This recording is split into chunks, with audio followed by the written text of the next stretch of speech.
السلام عليكم ورحمة الله تعالى وبركاته. مرحبا بالجميع وتحية إليكم من جديد. برنامج اليوم هو برنامج مهم موجه خاصة إلى الإخوة والأخوات الذين لديهم تساؤل عن لم شمل عن طريق الزواج إلى الولايات المتحدة الأمريكية. إذن هناك نقاط مهمة سوف نتطرق لها في البرنامج، ولا بأس إن استفدتم من البرنامج أن تقوموا بمشاركته مع الأصدقاء والأحبة، هذا كله لكي تعم الفائدة. ولا تنسوا أن تشتركوا في القناة. إذن بحكم أنني توصلت بالعديد من الأسئلة تتعلق بلم الشمل والهجرة إلى أمريكا عن طريق الزواج، أولا للتوضيح، سبق أنني تطرقت لهذا البرنامج المتعلق بلم الشمل عن طريق الزواج إلى أمريكا في العديد من المرات عبر برامج في القناة، وأدعوكم لكي تعودوا إلى هذه البرامج وسوف تستفيدوا أكثر وأكثر. المهم، سوف أوضح لكم نقاط مهمة للتبيان ومن جديد عن قانون لم الشمل عن طريق الزواج إلى الولايات المتحدة الأمريكية. أولا، ممكن للمقدم الذي يريد أن يقوم بلم الشمل مثلا الزوجة أو العكس أن يكون مقيما بالولايات المتحدة الأمريكية، سواء حاصل على الجرين كارد أو متحصل على الجنسية الأمريكية. وهنا نقصد ممكن للأجنبي أو الأجنبية في حالة لديهم شخص مقيم خارج الولايات المتحدة الأمريكية ويريدون لم شمله عن طريق الزواج إلى أمريكا، ممكن أن يقوموا بذلك، وقانون الهجرة الأمريكي يخول لهم هذا. وكذلك ممكن للشخص الذي هو مثلا أجنبي مقيم بأمريكا، سواء عربي أو جنسية أخرى، أن يقوم بلم شمل زوجة أو زوج من خارج الولايات المتحدة الأمريكية، ليس هناك من مشكل. ثانيا، يجب أن يقوم الشخص المقيم بأمريكا بإبرام الزواج مع الشخص المراد لم شمله إلى أمريكا، وطبع إبرام الزواج هو خارج الولايات المتحدة الأمريكية. أتمنى أن تكون هذه النقطة واضحة. ثالثا، يجب أن نجد العلاقة بين هذا الشخص الذي هو بأمريكا والشخص الذي هو خارج أمريكا، أن نجد بأن العلاقة قد مر عليها على الأقل سنة، ولازم لهذا الشخص إذا كان أجنبي لازم عليه أن يقوم بزيارة للشخص المراد لم شمله إلى الولايات المتحدة عن طريق الزواج. بالطبع الزيارة إلى بلد الشخص المعني بالتقديم له على لم الشمل إلى الولايات المتحدة عن طريق فيزا زواج، وهذا بالطبع سوف يثبت العلاقة بأنها علاقة وطيدة، ولكي يتم إبرام الزواج في بلد الشخص المعني بالأمر.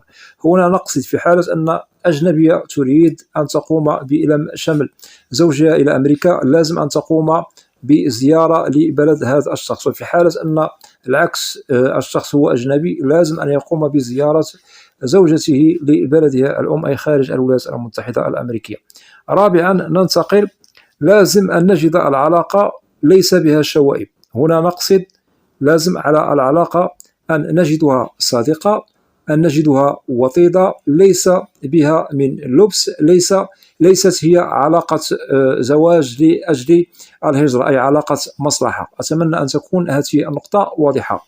خامسا، لازم أن نثبت الإثباتات التي تدل على أن هذه العلاقة هي علاقة صادقة ليست بالكاذبة. مثلا نجد بأن هذا الزوجة والزوج لديهم صور معا، صور مثلا تثبت تركيب الخاتم، صور عرس مع العائلة، إثباتات تتعلق بالتواصل عبر مواقع التواصل المختلفة عبر الإنترنت أو عبر الهاتف. وهذه إثباتات بالطبع تدل بأن هذه العلاقة هي علاقة وطيدة ما بين هذا الشخص الذي هو خارج أمريكا والشخص الذي هو بأمريكا.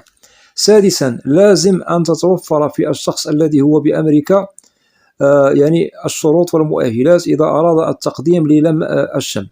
وبالطبع هذه الشروط هي موضوعة من طرف قانون الهجرة الأمريكي، والتي تتعلق بالتقديم على لم شمل الزواج إلى شخص من خارج أمريكا. ننتقل إلى الشروط والمؤهلات التي لازم أن تتوفر في الشخص الذي هو بأمريكا إذا أراد التقديم بسلام على لم شمل الشخص الذي هو خارج أمريكا، لازم أن يتوفر على مسكن، دخل سنوي، نجده يعمل، لديه حساب بنكي، يقوم بأداء ضرائب إلى الحكومة الأمريكية، وكذلك لازم أن نجده بأنه لم يسبق له أنه اقترف جرما أو أنه خلق قانون هجرة، سواء في بلده أو في بلد آخر. أتمنى أن تكون هذه النقاط واضحة.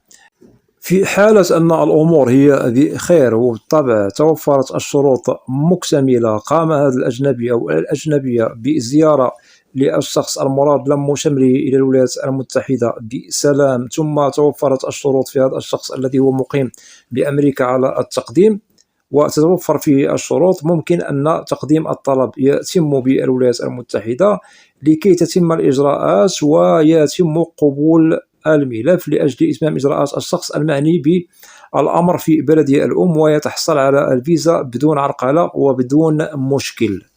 بالنسبة للنقاط التي وضحتها لكم هي باختصار وبالطبع بالمختصر المفيد، لأنه هناك إجراءات مهمة يشتغل عليها بنظام من طرف الشخص المقيم بأمريكا أو الشخص الأجنبي، وسوف نوضح لكم هذا مستقبلا. سوف نوضح لكم خفايا يعني البرنامج يعني عبر تنزيله إن شاء الله مستقبلا، يعني عما قريب، من البداية إلى النهاية، لأن لب البرنامج وضحناه لكم باختصار لكي تتعرفوا على الخطوات التي تأتي مسترسلة من بداية العلاقة إلى أن نصل إلى الزواج، إلى تقديم الطلب، إلى إتمام إجراءات والتحصل على الفيزا. وكل هذه الإجراءات من بدايتها إلى نهايتها سوف نخصص لها برنامج خاص قريبا لكي تعرفوا ما لكم وما عليكم إذا أردتم الهجرة عن طريق لم شمل الزواج إلى أمريكا،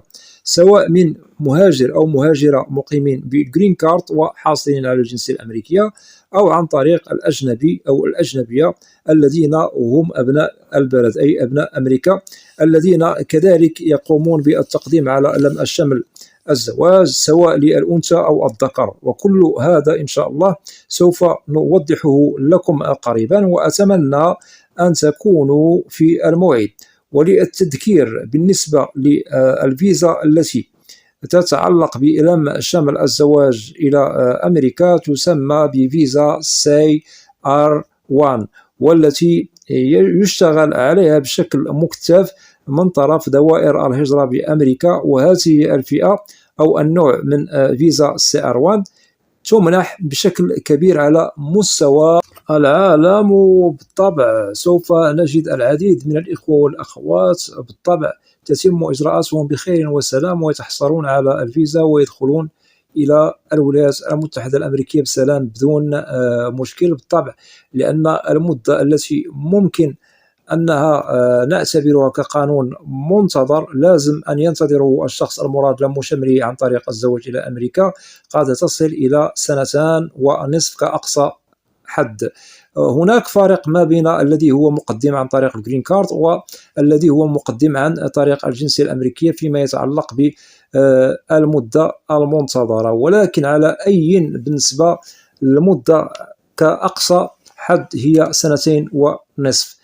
أتمنى أن تكون هذه النقاط واضحة، متمنيا أن أكون قد وضحت لكم ولو نقاط يعني هي بسيطة، ولكن هي كخلاصة النقاط المهمة التي لديكم في التساؤل إن شاء الله قد أجبتكم عليها بالواضح، وإن شاء الله خير. أعدكم بأنني سوف أنزل برنامج أوضح فيه التساؤلات التي سوف تطرح مستقبلا، وبالتوفيق للجميع. وإذا لديكم أسئلة تتعلق ببرنامج اليوم في القناة فالقناة ترحب بكم جميعا بدون استثناء، وسوف تجدوا الإجابة عبر البرنامج المعروف بالقناة، برنامج أسئلة وأجوبة الذي أقوم بتقديمه وتنزيله عبر القناة أسبوعيا، وإن شاء الله خير. ممكن أنكم سوف تجدوا الإجابة التي تثلج صدوركم، وبالله التوفيق لكل من هو مقدم على الهجرة إلى أمريكا